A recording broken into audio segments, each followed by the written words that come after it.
اللهم صل على محمد خير خلق الله رسول الله اللهم صل على محمد خير خلق الله رسول الله.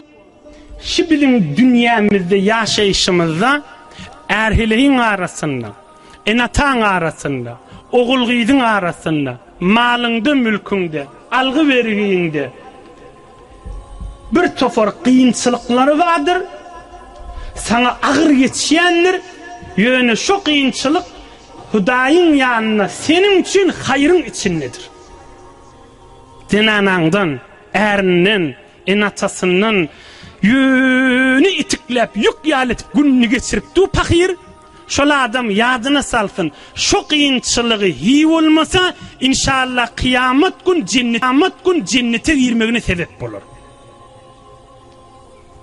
Kıskaca öğürleyin bir tofor kıyınçılıkları vardır. Tamam senin hayrınıdır ama sen haberin yoktur. Bitir yüreğini ağıram salma. Ha hikmettir. Hayrım için nedir inşallah di Huday arkandır. İki oldu. Veyrim durmallarla. Üçüncüsü mana hakkıllı. Ey yaş oğullar. Ey hacı dedeler. Ey cavan dostlar. Zindiginizde erhileyin arasında, enatanızın arasında, ya öylenecek bolyan bir nefer sana adalcak boltur ya adalıptır şonun arasında. Yüreğinde bir ağır dert ba, şonu çözüp bilenak, halledip başaranak.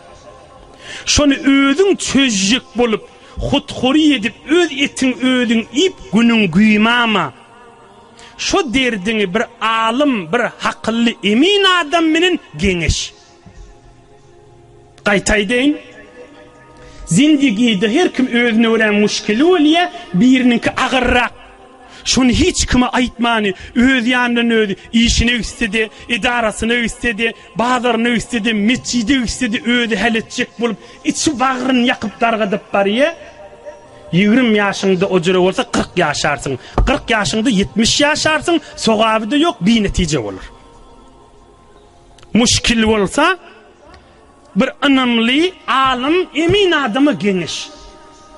Tarap sana haklaydıp bilmese de hiy olmasa şoşa derdi aydansan yükün yengliyer. Derdin bölüşen yalı olur.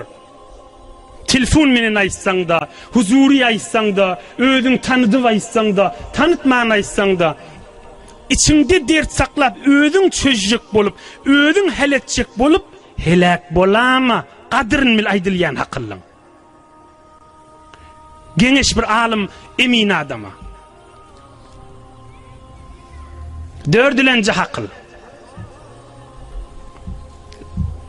Her kim öz hakkılından, verenliğinden razı bolan zaman moluptur. Aham, ey cemaatlar, ey insan, bizim ulukan 4 merhalemiz vardır. Bir merhalemiz enemizin gövresindedir, enemizin gövresinde. Allah Teala ayetiye, fi zulumatin felasiye, enemizin gövresinde 3 karanlığın içindedir diye. Yani enen içi şekem, için içinde rehem, rehemin içinde kisiye abın içindedir. 3 karanlığın içindedir diye. İnsanın evvelin merhalesi enesinin gövresidir. Enen içi, içinin içinde de rehem, oğlun yatakta, onun içinde de su kişen içinde. Bu evvelki merhale. O merhaleni geçiriyor, ene ikinci merhale, dünyanın merhalesine geliyor. Neçe merhalesi var adamın? 4 merhalesi var. Biz şu mahal 2. merhalede. 3. merhalemiz kabr, barzah halattır. 4. merhale, ulu merhale kıyamet meydandır. Evimizde bizim kabr ve yani barzah ve kıyamet bizim evimizde. Aham. Onun bunun kefini kulağa asıp dağı, kabrın kıyametini yakıp ahirete gideğamaylim.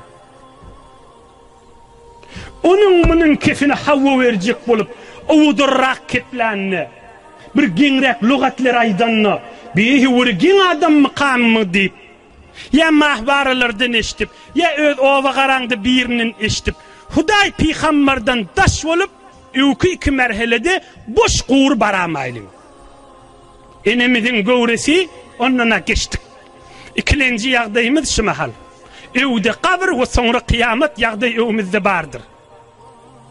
Şu merheleleri amale salih gerek qowlugyny alyp gideýliň.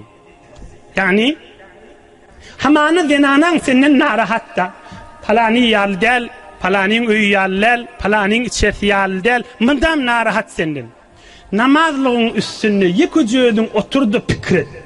Ve min şu zinanan mağarada, şu adamın mağarada, şu inatan mağarada Hudaýyň buyrugyny hani yetirdim mi göreyin?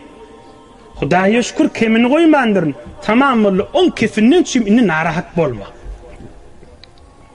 Mesuliyet wezifäň bitirmedik bolsaň narahat bol. Meselen şu mahal sadece misal aýdynda, meselen bir karment ba. Saat 4'te öýüne gelýär.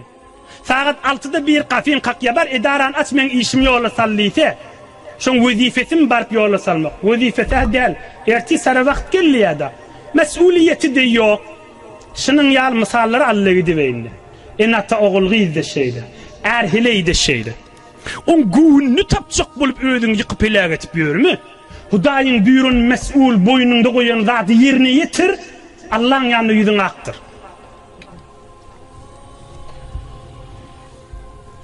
Altılancı hakıl.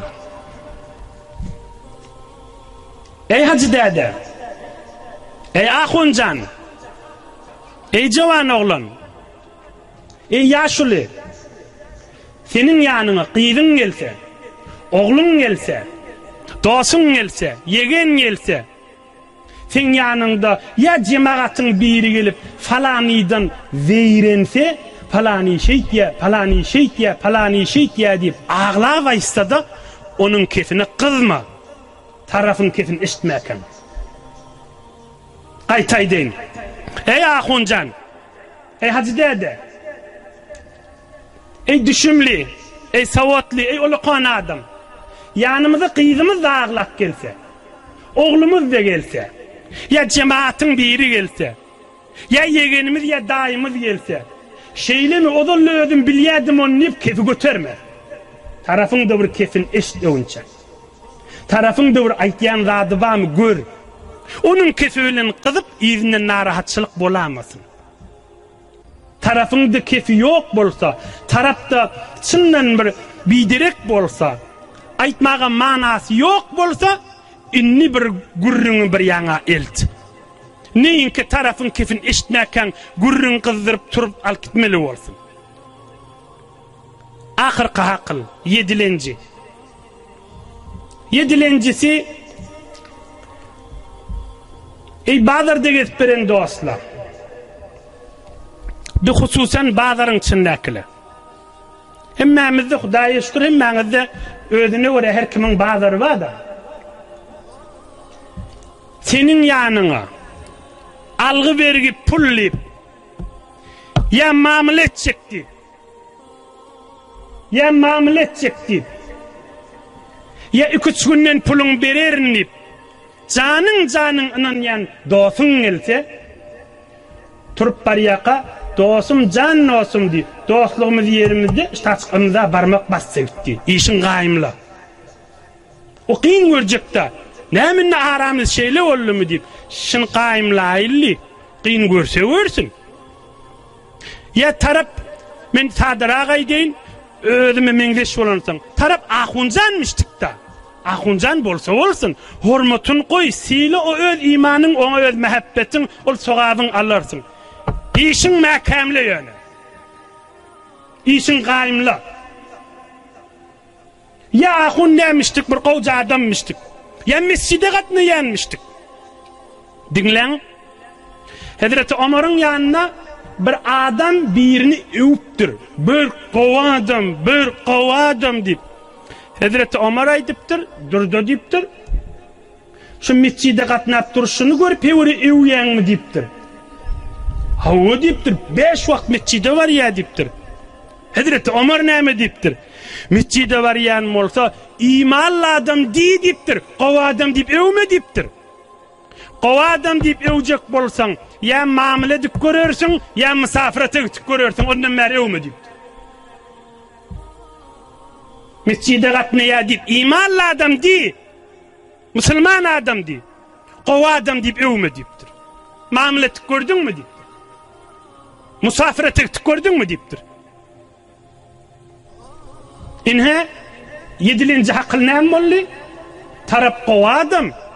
Meselen sadece qariyň özüni kepläp duran. Sana iş düşüştürdämi ya muamele etjek? İşin gaýymly. Merkan arasında gurrun merýär ahim bidip ýöne geçirama. Barmak bastır, şayat tut, işin gaýymly. Her kim bolsun tarap. Biziň şeriatymyz we Hudaý peýgamberimiz we işin gaýymlamaly. Kuda boljak bolsaň da şeýle. Ha, o mi dik geçirme. İdarla her kim bolsun tarap. Ine bir yedi hakıl bolly. Adajyk amal sogaby kan amaner rasullar. Bir neçe qyn görýän zadyň madyr içinde sen jennete girjeňe sebepdir. Üçlenji onuň munyň kefine gulak atyp kabr kıyamadyň ýakama. Dördülenjisi içinde narahatyny aýlap hiç kime geňeşmäni helak bolama. Beşilenjisi mesuliyet miktarınça qossy. Güň tapçak bolup ýykylgalama. Altılancı bir neferin kefini eşitip bu bicilim iştigo dip kızma tarafın kefini eşitmesin. Yedilencisi işin makamlı taraf doğunun da olsa, dosun da olsa, ahuncanın da olsa. Ya her kim olsun.